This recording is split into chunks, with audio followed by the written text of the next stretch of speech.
Another one you'll see is IBM. IBM traded with the enemy, had a wholly owned subsidiary in Germany during World War II. Why? Well, how were the Germans going to keep track of those prisoners? You know those numbers tattooed on the arms? It wasn't year number 1, year number 2, year number 3. Those numbers corresponded with what camp you were going to be in, what you were going to do, where you came from. The Germans could not have done what they did without IBM. Those punch cards and machines came from the United States. They were serviced with US people. IBM is now doing biometrics to be able to monitor and manage you with your eye. Who else? 23andMe. You think you own your DNA? Your DNA, your human genome, has been mapped and is now patented. You want to find out if you have some health issue in the future, you're playing around, joking around, want to see if your family's from the New Hebrides? You spit into a cup and send it off to 23andMe, and they're going to send you back a printout about your, DNA, your history, right? Your genetic history. What do they do with that? They keep it. Who are they? Well, the woman who owns 23andMe is married to Sergey Brin. Who's he? He owns Google. Google will be keeping your personal data.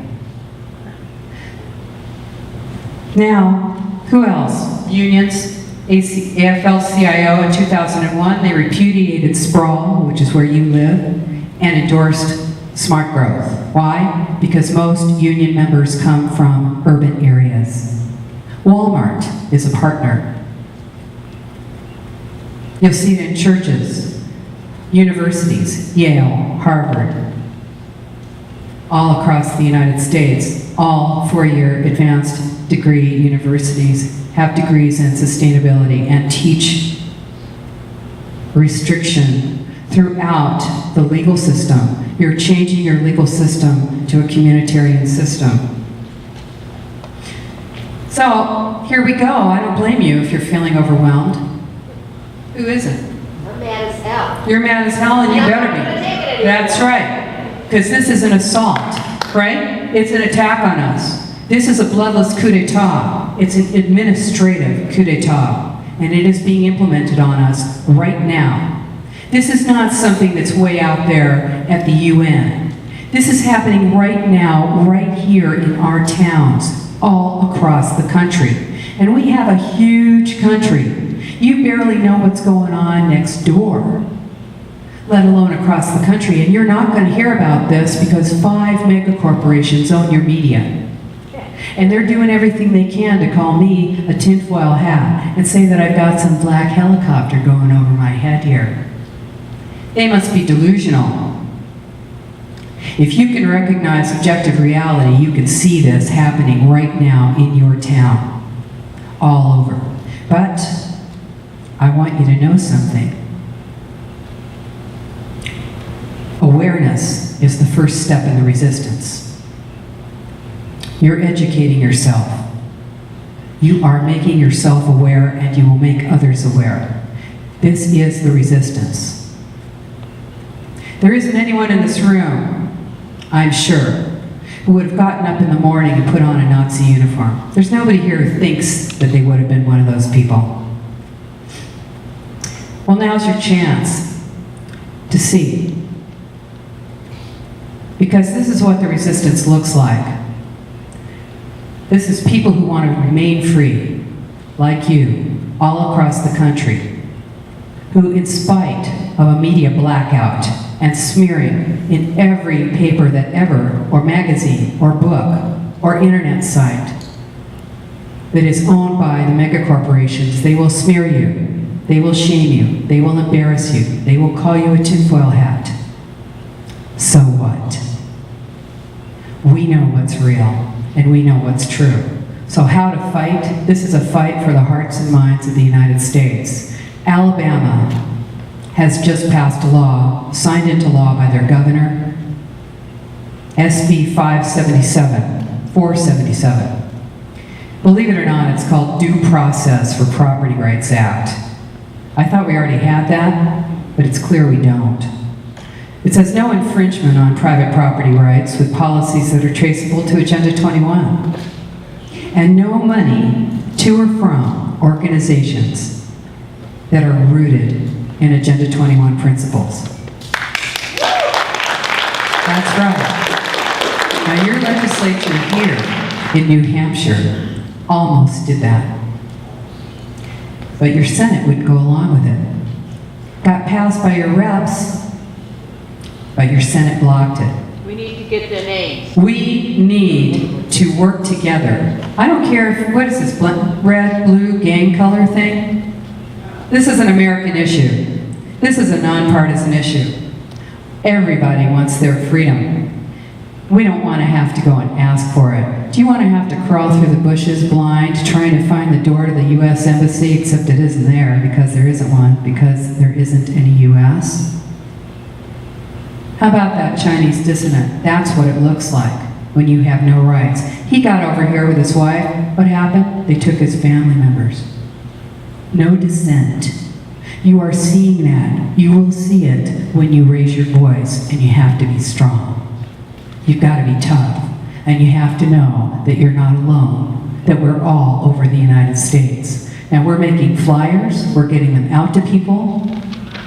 This is what we do. I made 7,000 flyers, and we stopped a project in our city. And you could do it too. You get out there with flyers, you get on your internet sites, you have people over to your house and you show videos, you show speeches, you share this information, you get my book. You didn't laugh, so I hope you do get my book. It's a great book, actually. It's worth it. I'd love to give it away for free, but I can't. You're going to do flyers, you'll do newsletters, you do postcard mailers. Get some money together and get this information out to your towns and your communities. Do it now. You're going to kick ICLEI out. If you don't have it here, but you do. So you're going to kick it out. You're going to go down to your city council and you're going to say, we want out. And we want to get these principles out of our master plan. And if it needs to be reviewed by I'll take any row, random row of citizens in any movie theater, in any stadium, anywhere, and put them up and say, go through these laws and pull out anything that goes against the United States Constitution. You want to let your city council know that when you're out of ICLEI, they're not going to pull the wool out of over your eyes and say that they've stopped paying their dues, therefore now there's nothing to worry about, go back to sleep. You're going to go through and purge these principles out of your master plan. It takes work. There's no silver bullet for this. And it's happening. The city of Colfax, California has gone back to 1913 and is progressing through their laws and cleaning them out. They are purging this out. This is what we need to do. If you're paying dues, you're paying dues to the Board of Realtors, you pay your union dues, you have to pay, you go in there and you pay under protest. You stand up in the hall and you say, I am paying under protest. I do not wish my dues to go to an organization that supports Agenda 21 Sustainable Development. Are you making charitable contributions? You better stop that, unless you know that the group that you're making charitable contributions to is not working against your freedom. The Lung Association has an advocacy arm where they advocate for smart growth. Are you making charitable contributions or volunteering for a group that is working against you? Pull your support. You want to educate. You want to join together, left, right, break that gridlock. It's terrifying to those in power. Expose public-private partnerships, expose the consultants, expose the contracts. Any at-will employees who are on board and doing this as their job, sustainability officers, people who are in the planning department who are pushing this, They should be fired.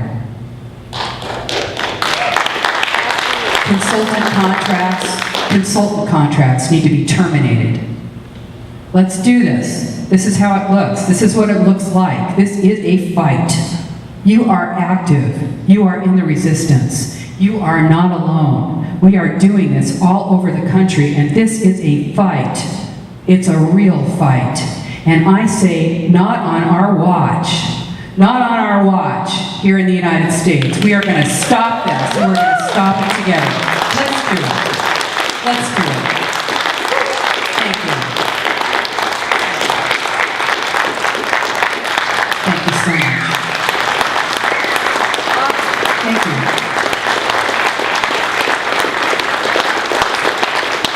Thank you. Questions? Absolutely. What about global action, local awareness? Is that part of this? Gala. Yeah. Yes. Yes, it is. Permaculture, you know, the idea, and what is that, the Northwest Earth Institute? That's what Gala is part of. They're part of that. Yes, unfortunately, I'm sorry to say, this is part of sustainable development. What they're doing is they're indoctrinating. These meetings where they get together and, you know, talk about sustainability. If you're just talking about how to, you know, use your gray water, great. You know, who wants to waste stuff? That's cool. We're not talking about that. We're talking about indoctrination, and we're talking about an ideology, and this is part of it. Yes? As we learn about this, so one thing that isn't clear to me is where's the head of the snake? Yeah. I mean, even a global corporation that's doing this has to realize that, among all things, this is not sustainable, at least not for human beings. Mm-hmm. At what point, when we crash, what happens? Mm-hmm. We're talking about global governance, okay? This is really hard for us. This is really hard for us to understand. It's really hard for us to take in, because you think, well, why would George Bush sign on to something that would erase the sovereign boundaries of the United States? Well, why would that be? Because we're talking about global governance. Because we are talking about a worldwide takeover. Because individuals who are in power want to keep it, and people who are not in power want to get it. Because people who are what they consider the elite think that they will continue to hold this power. And you know, I'll tell you, if you are living in a unit where you don't have a car, you can be paid less. We're talking about social equity. We're not talking about the big lies bringing up the developing nations to our level. That is the lie. The truth is what you see around you now, which is bringing you down. This is the idea. Now, you know, if we're talking about living sustainably, we're talking about living simply. Sure, this is cool. But let me tell you that your children are being taught rethinking mathematics. This is a book that is being taught in 3rd grade. Now, I'm a math person. I love math. And I loved it as a child. Because every time you do an equation, you get the same answer if you get it right. But rethinking mathematics takes that certainty away from children, because it says that, well, we're looking at social equity, and you have the same value as everyone else. So if you think that 2 and 2 should be 5, well, we need to really think about that. Because it's not so much quantitative as it is qualitative. And I'm not making this up. Rethinking Mathematics is what that book is called, and it is being taught. I found out about it from someone in Jenkintown, Pennsylvania, and I looked, and yes, it is. Now, when you're talking about who's at the top, I want you to remember, I was at the, I spoke at that International Global Governance Conference, right?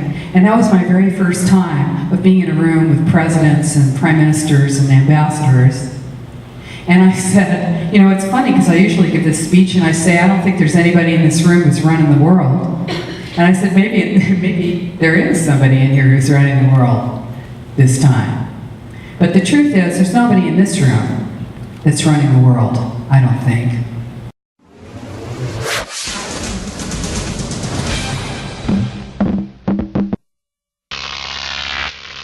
GrokTV.